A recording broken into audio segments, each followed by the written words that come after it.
अस्सलाम वालेकुम नाज़रीन, BNN न्यूज़ के साथ मैं हूं आपका मेज़बान सैयद ताहिर मोहिउद्दीन। इस वक्त हमारे साथ मौजूद हैं साबिक़ वफाकी वज़ीर राना तनवीर हुसैन।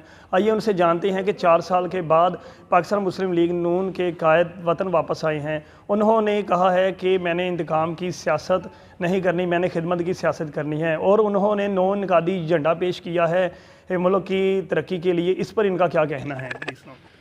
देखिए, पहले तो मैं कौम को मुबारकबाद पेश करता हूँ। एक तारीख़ के सबसे बड़े जलसे जो जलसा हुआ है मुस्लिम लीग नून के कायद जो हैं उनकी वापसी पे, और मियाँ नवाज शरीफ का वापस आना बहुत ही मुबारक काम है। इंशाअल्लाह पाकिस्तान को मुश्किलों से मसाइल से निकालेंगे, आम आदमी की ज़िंदगी में बेहतरी आएगी। लेकिन मैं बताऊँ, जो उनकी तकरीर थी या उनका जो कल देखा है आपने, एक नए मियाँ नवाज शरीफ एक नए रूप में है, नई ज़हन और सोच के साथ हैं। कल की उनकी तकरीर स्टेट्समैन वाली थी, कोई सियासी लीडर के तौर पे नहीं थी, बल्कि वो स्टेट्समैन के तौर पे जब वो इत्तेहाद की कौम के इत्तेहाद की बात करते हैं, जब मिल के मुल्क को मुश्किलों से निकालने की बात करते हैं, जब खारजा पॉलिसी पे बात उन्होंने कल की, तो उससे पता चल रहा था वो एक स्टेट्समैन का एक रूप धार चुके हैं, उनकी ज़हन और सोच स्टेट्समैन वाली हो चुकी है।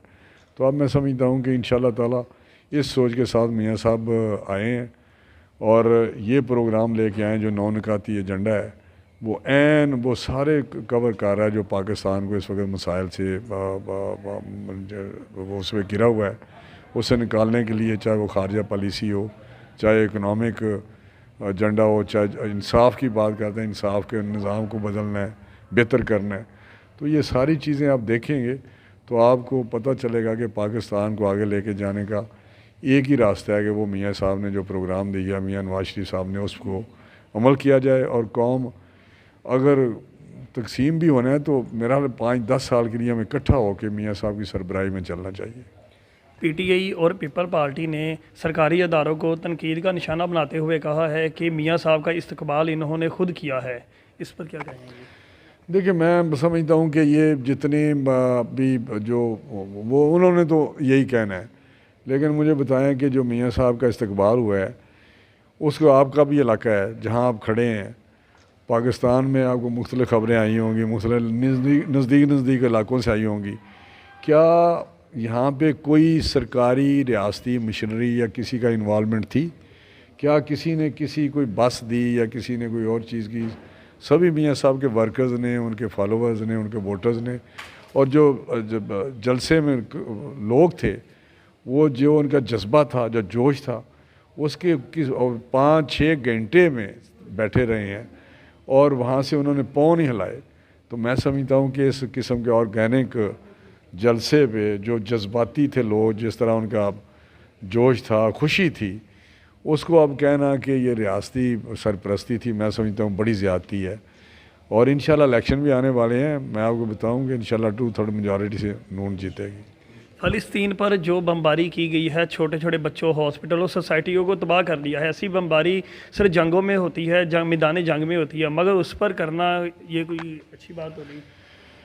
देखें, हर फ़लस्तीन के और इसराइल के मसले पे इसराइल ने हर जो इतने भी जंगी एक असूल होते हैं जंगों के, उसको वायलेट किया है, उसको ख़त्म करके रख दिया है, और दुनिया खामोश है उसमें। दुनिया आई मीन के जो अमेरिका है या उसके वारी हैं, वो खामोश हैं और इसराइल के साथ खड़े हैं।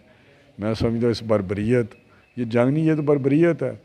मासूम बच्चों को अस्पतालों पर रेड क्रॉस पे भी उन्होंने की बम्बारमेंट की। तो ये दुनिया को आगे बढ़ना चाहिए और इस किस्म के जो मुल्क है इसराइल, उसका हाथ रोकना चाहिए। पाकिस्तान उस पर जो अपना किरदार अदा कर रहा है, लेकिन मियाँ नवाज शरीफ साहब ने जिस तरह कल फ़लस्तीन के साथ और फ़लस्तीनी भाइयों के साथ इज़हार यकजहती का इज़हार किया है, वो भी मैं समझता हूँ एक बहुत ही काबिल इस्ताइश है। मरीनके की आवाम कहती है एक बार फिर हम नवाज शरीफ को अपने हल्के में देखना चाहते हैं। मियाँ साहब आएंगे जी, इंशाल्लाह ये इलेक्शन अब शुरू होने हैं तो 100% मियाँ साहब आएंगे। मियाँ साहब हमेशा यहाँ से आते हैं, और क्योंकि ये तो उनकी गुज़रगाह है, आगे जाएंगे। जब कंपेन में निकलेंगे तो मरीद के ही इस्तेमाल हम करते हैं और इंदा भी भरपूर तरीके से मरीद के वाले करेंगे। और मरीद के वालों पे बड़े मुस्लिम लीग नून ने इंतहा खिदमत की है मरीद के की और इस इलाके की। आज ये मरीद के वो नहीं है जो कभी होता था मियाँ साहब के दौर से पहले। आज आप भी देखें, यहाँ तालीम का मसला हो, चाहे स्पोर्ट्स के मैदान में हो, चाहे हेल्थ का हो, या आपको बुनियादी सहूलतें हों, आपके जो बुनियादी मसाइल हैं उनका हल हो, तो मैं समझता हूँ जितना यहाँ पे काम हुआ आज मरीज़ की एक शक्ल बदली हुई है, एक नया शहर लग रहा है। जी बहुत शुक्रिया।